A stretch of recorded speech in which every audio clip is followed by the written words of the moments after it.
Dámy a pánové, vítejte u dalšího dílu podcastu Elite Football. Já jsem Mikuláš a se mnou je tu dneska i Borian, takže čau. Ahoj. No, takže dneska si to budeme opět bavit o fotbale, i když moje osobně sociální sítě jsou místo fotbalu zahlcené spíše různýma reelama a příspěvkama ze Stranger Things, které teď obíhají celou planetu. Všichni se těšíme samozřejmě na Season 5, ale o tom se tady bavit nebudeme. Budeme se bavit o El Clásiku, poslednímu. My jsme teda fanoušci o Barcelony, ale budeme se snažit být nějak objektivní. Nebudeme jako, no, tak jsou brečenci Realci, že jo. To je dobrý. Myslím si, já osobně, že Real si zasloužil vyhrát v tom zápase, ale trošku víc si to rozebereme než takhle. Takže začni nějakým tvým poznatkem z toho zápasu. Takže, abych to řekl, tak určitě Real měl jakože dominanci, ne dominanci s míčem, ale určitě dominanci v jeho šancích.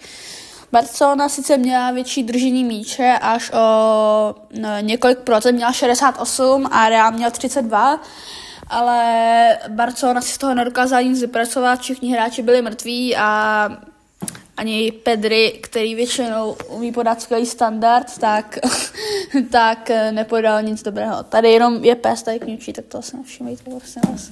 Tak dobrý, tak můžeš říct asi svůj názor na toto El Clásico. No tak já jsem četl před El Clásicem, že Xabi Alonso tak vytvářel nějaký úplně taktický plány pro to, aby vymazali ze hry Pedriho a Jamala. Na fanouškovských stránkách Barcelony se tomu teda všichni smáli, byli jako to chcem vidět, no něco takového. Ale nakonec to podle mě Real udělal docela dobře. Myslím si, že levá strana, jako ze strany Barcelony, to znamená Rashford a tak, podávali mnohem lepší výkon než ty napravo, protože vlastně normálně hraje pod Jamalem Pedri a Frenkie de Jong je spíš nalevo, ale tak to se může střídat. Každopádně mohli jste vidět, že když Jamal chodil z pravého křídla a někdo se ho tam snažil podpořit nebo Kunde, tak myslím si, že byl dobrý tah nedat do hry Mastantuona za Real Madrid, ale mít tam Kamavingu a Tchouaméniho, protože pak s Bellinghamem se tam mohli na tu stranu Jamala rozběhnout jako tři, a když tam máte ještě prostě v obraně jako Alvara Carrerase, který podal skvělý výkon, a Edera Milita, tak je to prostě pro Jamala hodně těžký. Já mám ve třídě teda spoustu fanoušků Realu, který se mi smáli, že Jamal byl nulovej. Já si to úplně nemyslím. Já si myslím, že každý hráč, když je na něj vymezená prostě osobka a ta taktika je uvedená jako přímo na něj, vlastně skoro jenom na něj, tady to bylo teda i na Pedriho, ale myslím si, že hlavně teda na Jamala to bylo, protože Pedriho pak zvládali ostatní hráči, ale prostě Jamala fakt musíš pokrýt. Ne jako, že jdete po něm, prostě já nevím, typ Nuno Mendes, jo, že prostě ho nějak skluznete, nevím, budete ho držet za triko, půjdete přímo po něm, on se prostě z toho nějak dostane, on tam udá nějakou kličkou, vy mu musíte pokrýt ten prostor, kam on může jít. A vlastně, když ho, jak to Real dělal, cvaknete u liney, tak prostě je taky nulovej. No, nejlepší výkon Barcelony za mě podal Fermín, který za první poločas měla Barcelona jednu šanci, myslím teda, nebo nějakou jako větší, kterou Fermín s klidem proměnil. Myslím, že tam chyboval Arda Güler, který v tom zápase nepodal dobrý výkon, ale myslím si, že je furt lepší a zkušenější než Mastantuono. No a pak samozřejmě musíme zmínit penaltu Vojtěcha Šťastného chycenou a tu samozřejmě chytil náramně, jo. Mbappé to podle mě kopl dobře, ale Holt z Česny tady vytáhl krásný zákrok. Co vlastně říkáš na situaci brankářů v Barceloně, Boriane? Tak, co dlouhodobě už v Barceloně jakože nebyl žádný dobrý brankář. Naposledy to byla sezóna 2022-2023, kdy neskutečně chytal Stegen, ale ten už teďka zranil a jde i tak trošku proti klubu a už ho reálně moc fanoušku nesnáší. Mohl to být legenda, ale nezachoval se úplně nejlíp. a koupili jsme teda Joana Garciu, který se teda zranil, ale v prozatímních zápasech nás hodně tahal, minimálně na Rayu Vallecano, kde jsme mohli dostat klidně 5, ale tak jako nakonec to skončilo jenom remízou, takže dobře tak. No a v tom zápase chytal Šťastný a ten podal excelentní výkon, pro mě teda můj zápasu jako z Barcelony. Měl tam několik klíčových zákoků, samozřejmě hlavně penalta Mbappého, to byl jeho hlavní moment.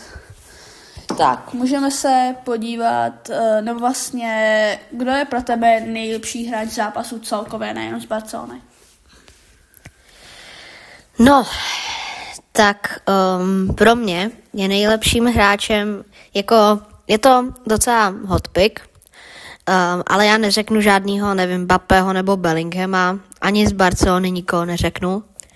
Řeknu jako takhle, je to můj názor jenom a je to podle toho, jak se mi v tom zápase líbily jejich práce a mně se extrémně líbil Tchouaméni, no teda mně se to moc nelíbilo, teda jak hrál, ale hrál prostě dobře. A jako fakt toho Lamina dokázal dobře mazat a dobře jako zakrýval dobrý prostory a myslím, že i hrál roli v tom vlastně, dejme tomu antipedrovským, taky pedriským asi stylu. Takže to si myslím, že bylo taky vlastně klíčový. Taky se mi líbil Dean Huijsen, který teda nepodal úplně nejlepší výkon, co se týče jako obrany, ale to ani moc nemusel, protože Militao tam většinou pokryl a hezky si tam naběhl jednou Huijsen na, myslím, že to byla hlavička nebo nějaký kop a to taky zlikvidoval šťastný.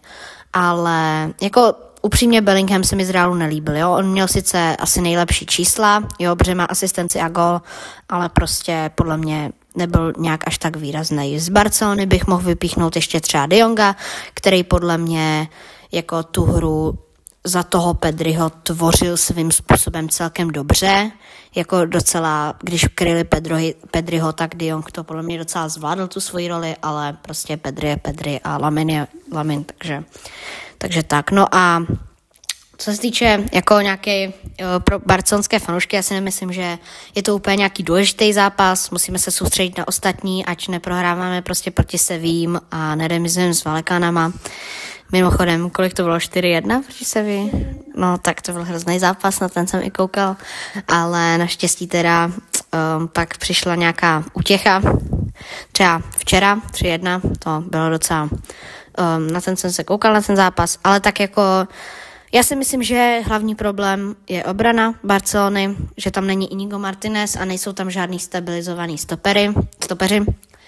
A jako z Česného bych nekritizoval, ale myslím si, že Joan Garcia prostě, neříkám, že by podal v zápase lepší výkon, ale myslím si, že je to prostě momentálně pro nás lepší brankář.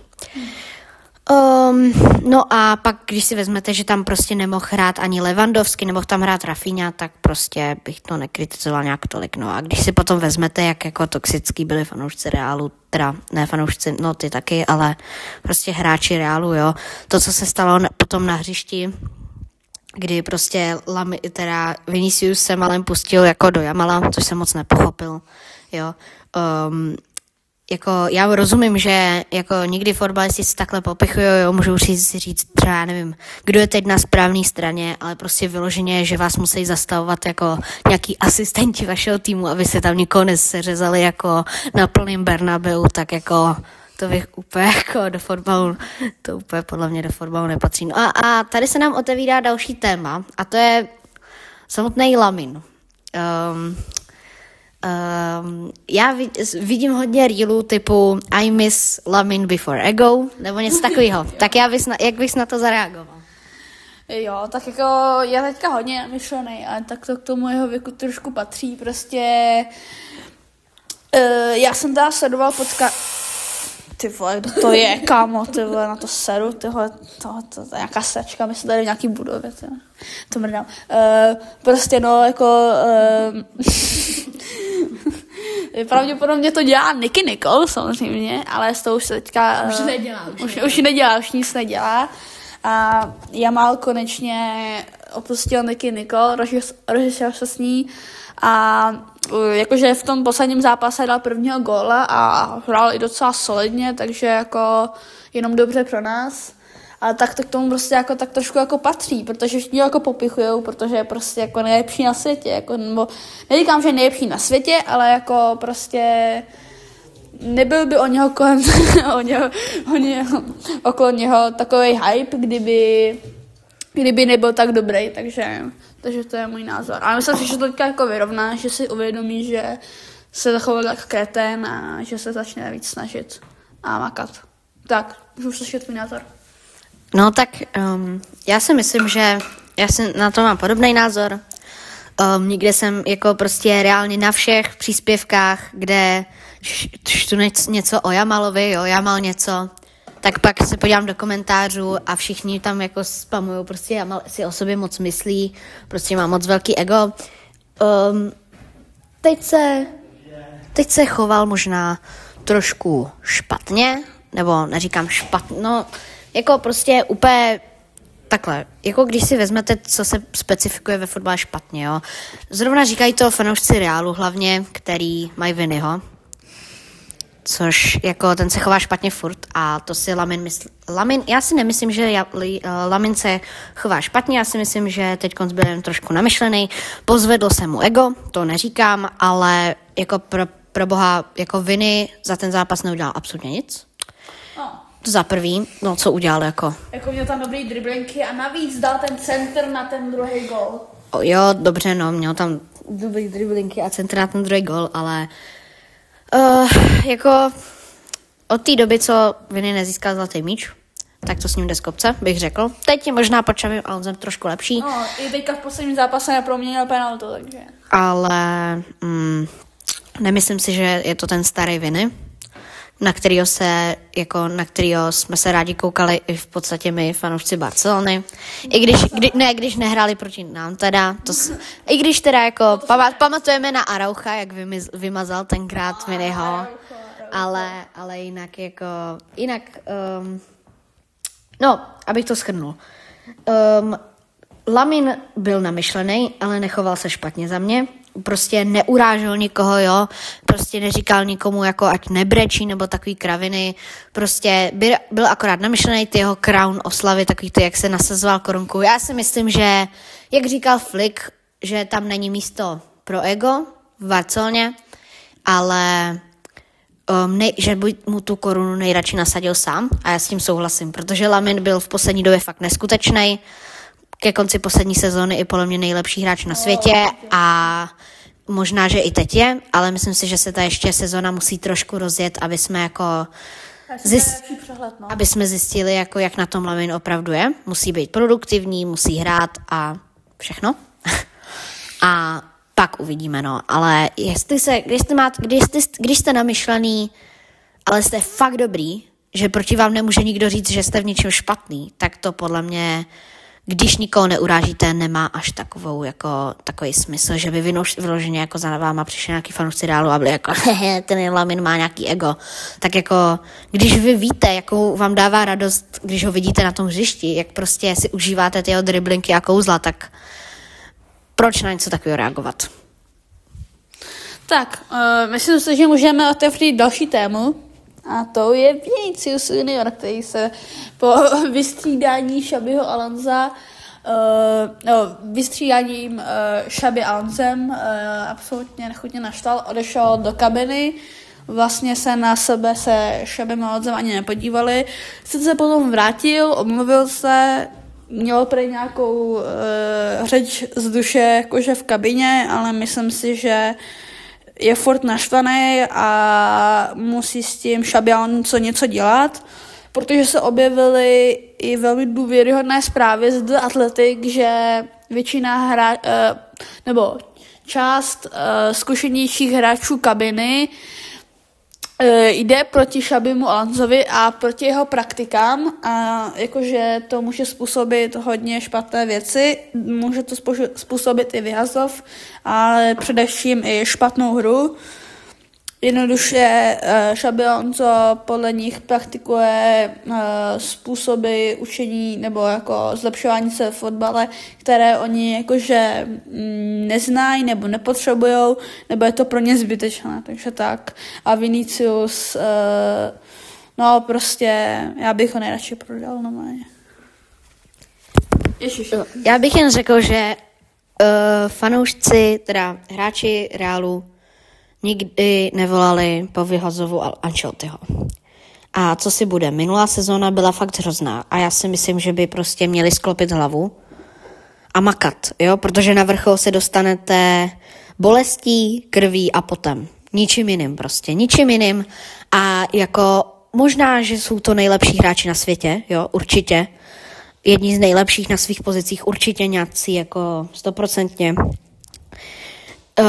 A ty ostatní jako rozhodně jsou jedni z nejlepších, ale to, že jsou nejlepší, neznamená to, že prostě se bude hned vyhrávat, jo, že můžete mít, já nevím, týden dovolenou, prostě zápas, pak si odjedete někam, já nevím, na Maledivy, jo, pak se vrátíte prostě s pupíčkem a půjde to samo. Ne. Já si myslím, že Xabi Alonso maká dobře v Realu, upřímně být fanouškem Realu, tak bych ho tam nechal.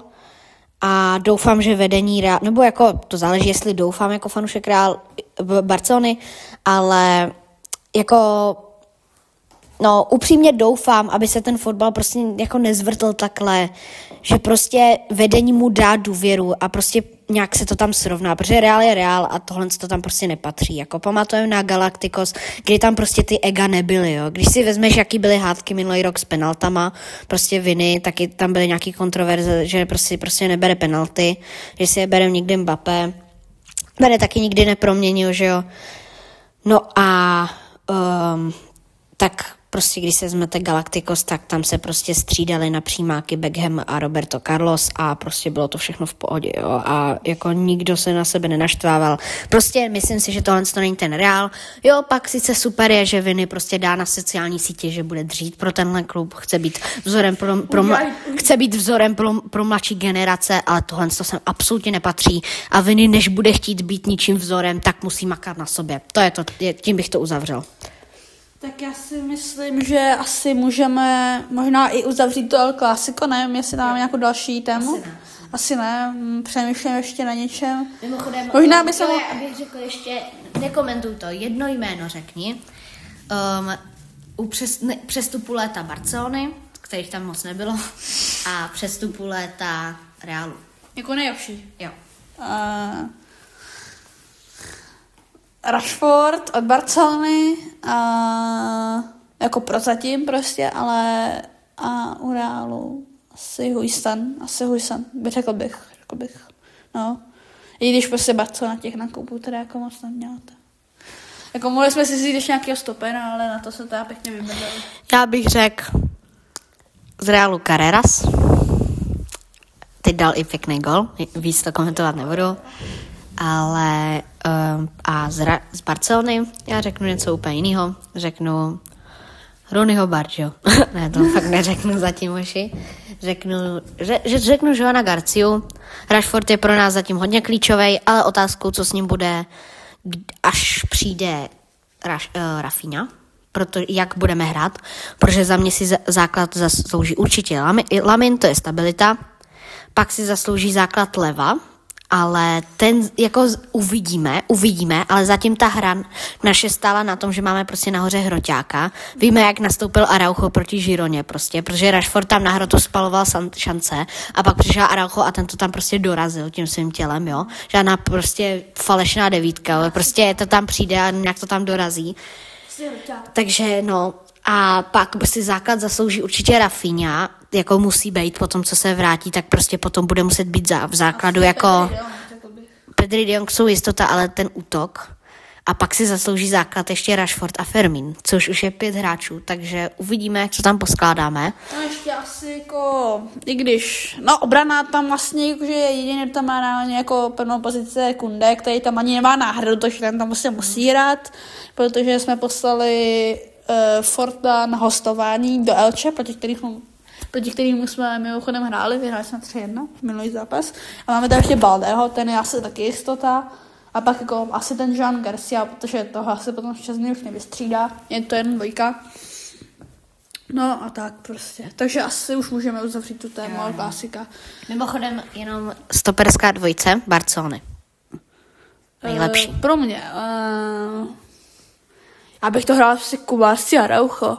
Šlo vidět jakože v tom zápase, že když tam nebyl Araujo, tak hrozně propadávali šlo to vidět i u toho druhého gólu, že jsme tam prostě propadli u toho centru jako hrozně. A říkal to i Mixako, jakože prostě potřebujete mít někoho vysokýho a být někoho na rozehrávku, což Kubarsi docela umí, když se to naučil minulý rok od Iniga. Já si myslím,